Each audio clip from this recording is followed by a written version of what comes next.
This sword is the deep roots of the tree. It reminds me to speak with integrity.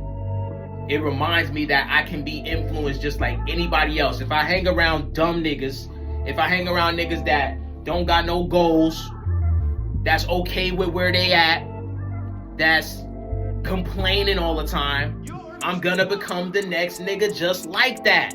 That's why I hold the sword. The sword reminds me to at least put my personal thoughts and views, beliefs, and biases up against someone else's opinion. If their opinion or the facts or the point of view that they're coming from is valid, I'm gonna analyze it, I'm gonna ask more questions, and I'm gonna see if I adopt it into my life. I'm not saying my mind is unchangeable, but I'm not gonna forget where I came from. You don't wanna just be the wind that's just blowing and going with the flow. You wanna create your own flow.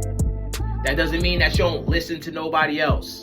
That doesn't mean that you don't open your ears and go, maybe you making a point there. You still do that, but you always challenge it up against your own values. There's a reason why you chose to value the things that you value.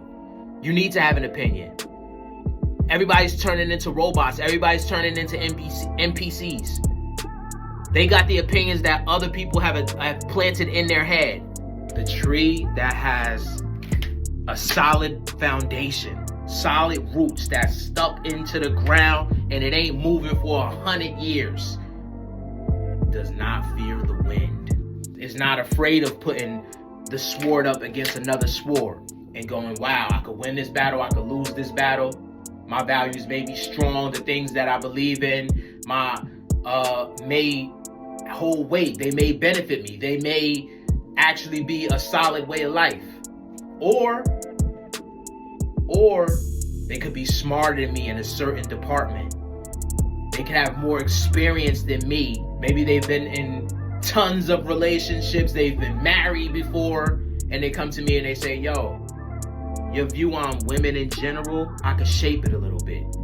I'm gonna at least be open to it. I'm not gonna go, oh nah, I fuck the most bitches in the world, or I've dated way more girls than you, so I always have the answers. And I want to hear you out. I want to put my sword against yours.